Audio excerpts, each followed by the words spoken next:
Hello first grade, so our activity today is called A Day in the Life of. And our learning objective is that we will know the proper procedures and the safety for using materials and media. So we need to be using our materials and media safely and using the proper procedures. And so what you're going to do is we're going to do a self-portrait, and I want you to place the picture of you in your favorite environment. It could be a bedroom or the mountains, or it could be you love to create art, so in an artist studio, or you like to go to Six Flags, so roller coasters. So I want you to think of your favorite place, your favorite environment, your favorite place to go, and you're going to draw that, and then you're going to add a self-portrait to it. So you're going to start with a large white piece of paper. You need to write your name and the day you have art. Day A, day B, day C. You're going to flip it over and draw that environment. So let's see, I'm going to draw an amusement park. So I'm going to add the Ferris wheel,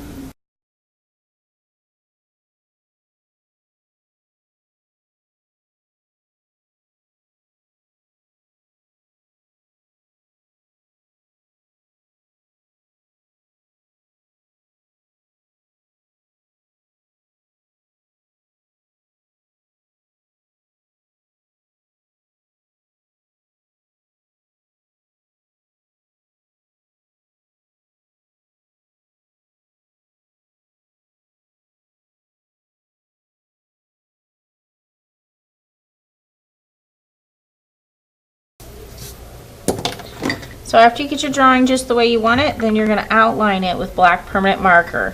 Please make sure you use a nice juicy marker, one that works. Don't use a dried out old marker. Trace over your lines very carefully, and that'll save you some erasing.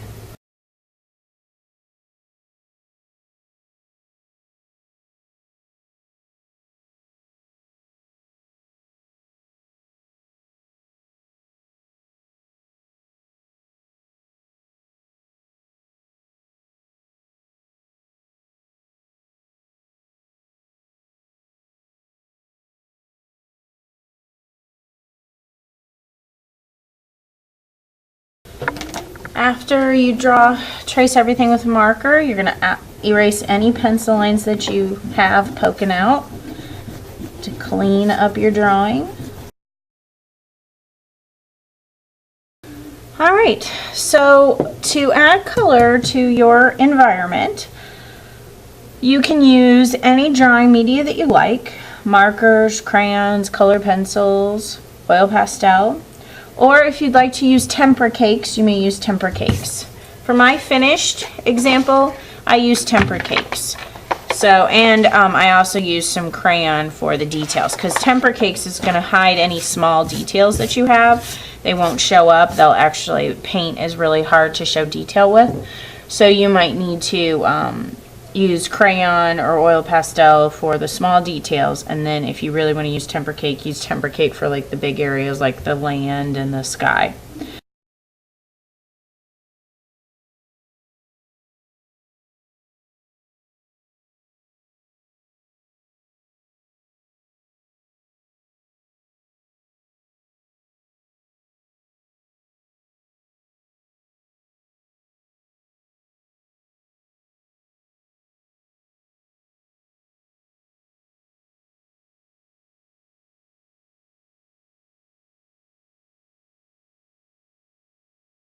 Alright, so after you get your favorite environment drawn, then you're going to get a skinny rectangle piece of paper that you're going to draw your picture of yourself on.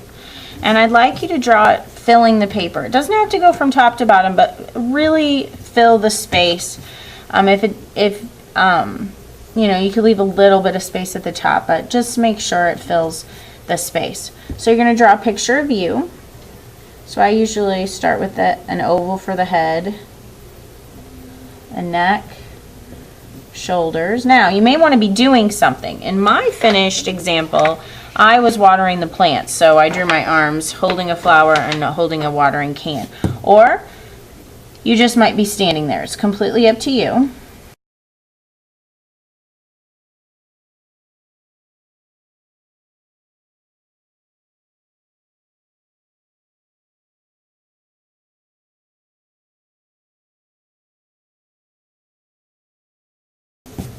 Then you're going to trace over your pencil lines carefully with a permanent marker again.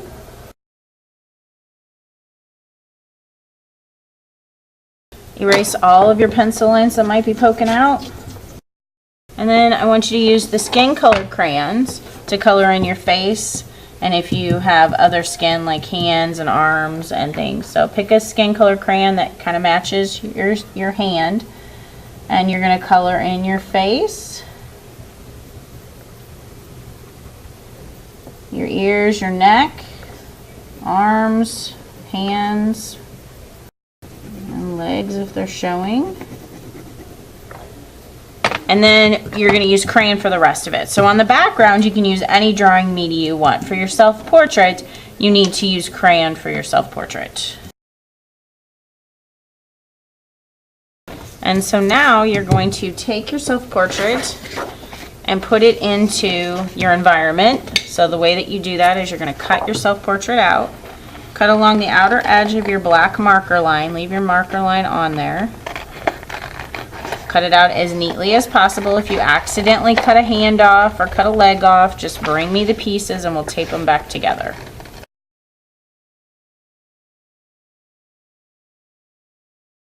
Alright, and we're going to add pop dots to make you look three-dimensional, like you're sticking up off the paper. So we're going to use cardboard.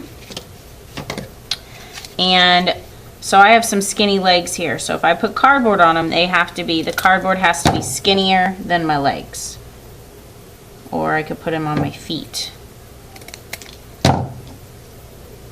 I don't want any cardboard sticking out the edges, so if you cut a piece of cardboard and it's too thick for the space, then don't use it, but it should not stick out the edges of your self-portrait. That's probably good enough. My arms don't have to have pop dots. If you have any cardboard left over, just return that back up to the bin. And then you're going to glue these cardboard pieces onto your self-portrait. And they will want to slip and slide a little bit on the wet glue, so please make sure they're not sticking out the sides. Okay, and then a dot of glue on top of each of the cardboard pieces, because that's what's going to touch your environment. And then you're going to carefully flip this over. Now these cardboard pieces are going to want to slide because the glue is wet. So when you flip this over, make sure you're very careful. Do it quickly or they'll fall off of your portrait. Lay it down and then gently touch where the cardboard is to get it to get stuck to your background. And there you have your self-portrait in your favorite environment called A Day in the Life of, and it's a day in the life of you, your favorite place to go. Good job, first.